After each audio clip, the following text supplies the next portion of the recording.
This is Ray Glasser, and this segment will be about my Las Vegas years, why I moved there, what I did there, how I fell in love with the city and its rich history, and why I moved back to Cleveland. My years in Las Vegas actually began in April of 1994. At that time, I was working at Corky and Lenny's Deli in South Euclid, Ohio, in the Cedar Center shopping center. Business there had been slipping for some time as the neighborhood had changed. Plus, Lenny had retired, so Corky was essentially running the place by himself, and it was becoming too much for him. So in April of 1994, this Cleveland institution closed down and sold to Fuddruckers. They had been open from 1956 to 1994. Anyway, I had had a standing job offer by a Cleveland friend of mine who had moved to Las Vegas. He was managing a deli in the Forum Shops shopping mall inside Caesar's Palace. I saw him in January 1994 when my family and I went to Vegas for a short vacation. Anyway, I called my friend, told him that Corky's had closed, I needed a job. He flew me out there in May, and I began my wonderful 4.5 years in Las Vegas. I flew out there with a huge suitcase full of clothes and shipped 2 of my Betamaxes and my computer and my small TV out there so I could at least set up my video gear temporarily. I lived with my friend in a beautiful, spacious 2-bedroom apartment on Colville Lane in the Desert Club apartment complex. It was actually a prime time to move to Las Vegas. California had just had the Northridge earthquake of late 1993, and people were leaving California in droves and moving to Las Vegas. Las Vegas experienced a huge growth spurt at this time. The economy was booming, the housing market was exploding, thanks to the influx of Californians and other people from all over the country. I began working at the Stage Deli in the Forum Shops the day after I moved out there, and I liked it immediately. It was set up just like Corky and Lenny's, a deli counter when you walked in, and the dining room after the deli counter. The guys I worked with there were cool, mostly from New York, and they knew their stuff, but they also knew how to have fun. Mickey joined me about 2 weeks later, and we began our lives in Las Vegas. We lived with my friend for a few months, then began looking for a house. We actually found a Japanese real estate agent who Mickey bonded with instantly, and she found us a great house on the east side of town, about 8 miles from the Strip. We began the purchase process and the paperwork, and finally moved in July of 1994. July was a great month for me. We moved into our Las Vegas house, plus I attended the VSDA show at the convention center without having to fly across the country. The house was built in 1963 and was 1,920 square feet. It had 4 bedrooms, 2 living rooms, a covered back deck. It was actually pretty big for 2 people, but we knew we'd be having visitors from Cleveland every now and then, which we did. The house worked out beautifully. I took 1 bedroom and made it into my video room, and it even had a half bath attached to it. In September, Mickey and I flew back to Cleveland and packed up some essentials plus all my audio and video gear, threw it all in a big U-Haul, and my younger son drove it out to Las Vegas. I shot a video of my video room the way it had been since 1982 in my Mayfield Heights house so I could recreate it tape by tape and wall by wall in Las Vegas. We flew back, we unloaded the trailer, and began the huge process of recreating my video room. After about a week, it was finally done, and we settled into our life in Las Vegas. For me, it was a godsend living there, for many reasons. No more winters, no more blizzards, and no more airplane trips to fly to Vegas to attend the 2 trade shows that I went to every year, the CES in January and the VSDA show in July. Our house was great, I loved my video room, and the job was much easier than Corky and Lenny's. We were on our way. Over the years, we had lots of visitors from Cleveland, both friends and family. Mickey and I both have Mondays and Tuesdays off, so one night we ate at home, the other night we went out to a casino and we had dinner. It was a great life. But in September of 1994, there was a bump. The owner of the Stage Deli, where we were both working, sold the deli, and his last day as the owner was Halloween Day of 1994. I shot some video that day.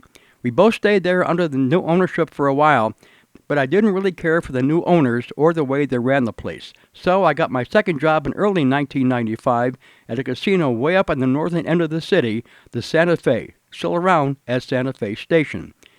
Even though the deli was in an atrium at the back of the casino, it was really cool working next to the casino. I loved the atmosphere. I remember when I took my lunch break in the Santa Fe's employee dining room, how cool it was to see the casino employees in so many different uniforms. Cocktail waitresses, doormen, poker dealers, and so forth. I loved it. The deli wasn't that busy, and the guy who ran it worked with me at the stage and the forum shops, and we were friends anyway. Anyway, this job lasted until the spring of 1995, when I changed jobs for the second time since I moved there. The owner of the Stage Deli and the forum shops, Joel, approached me and asked me if I wanted to come on board with him in the MGM Grand, where he had converted a snack bar into a mini Stage Deli, which was basically a carryout, and he called it the Stage Deli Express. We discussed things like money and hours, and I went for it. I actually worked there for the rest of my time in Las Vegas. There was no kitchen, no waitresses, no dining room. The customers bought their food and carried the food on a tray into the huge sportsbook area, which is right across from the deli, and that was essentially our seating area. It worked out beautifully. In December of 1995, a major Las Vegas development happened with the closing of downtown Las Vegas as a roadway, and construction began on the Fremont Street Experience. This evening, its fabled past will be forever etched in our memories. It is one of the most photographed and one of the most famous streets in the world. John Bonds joins us live now from the Fremont Street with his special report. John. We're underneath the wonderful canopy that makes up the new Fremont Street. We were told earlier this evening they had another light show, and we've also been told that it was fantastic. Of course, a lot of folks come down here to see the new Fremont Street experience, but for many people, the old Fremont experience will always hold a special place in their hearts.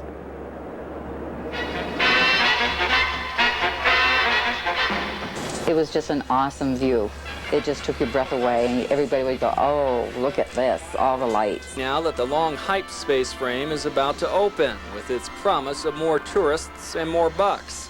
But can it ever replace the excitement, fun, and neon madness that made Fremont Street famous around the globe and forever changed? But will it regain the glory? Well, back here live, we'll all be able to answer that question for ourselves come December 14th. That's when the Fremont Street Experience opens officially to the public. But by looking at the crowds that have just assembled here tonight, it looks like it's on its way to success. Anyway, life is good. Throughout 1995, 96, and 97, we always had visitors from Cleveland and other places, and that, plus our jobs, kept us busy. Early in 1998, the Stage Deli and the forum shops where Mickey was still working was sold again, and she had a hard time with the new owners.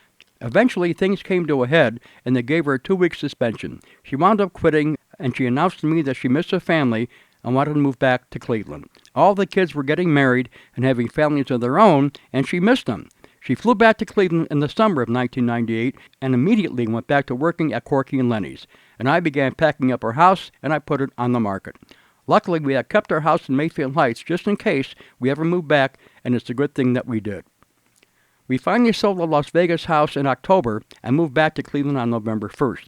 I shot video of a lot of the trip back home with 2 cars and a huge U-Haul. The move was traumatic for me because I love my Las Vegas life, and I didn't want to go back to the Cleveland winters, but I did. I was miserable for about 6 months after moving back. After all, we moved back right before winter, but I eventually got over it. So, the 4.5 wonderful years of my Las Vegas life were over. While I lived there, I really fell in love with the city, and especially its rich history. I began taping everything I could about Las Vegas's colorful past. I still have lots of documentaries on tape from A&E, the History Channel, and so forth about the early years of Las Vegas, and they're still being aired to this day. And since I don't gamble, working in a casino was a breeze for me. I love the upbeat atmosphere, and I got a kick out of hearing people go crazy when they won at slots. So, that's my life in Las Vegas from 1994 to late 1998. It was a great run. Yes, I still miss it, but not as much, obviously, as I used to since I've been back in Cleveland over 30 years now. So that's this edition of the Ray Glasser Story. Hope you enjoyed it. See you next time.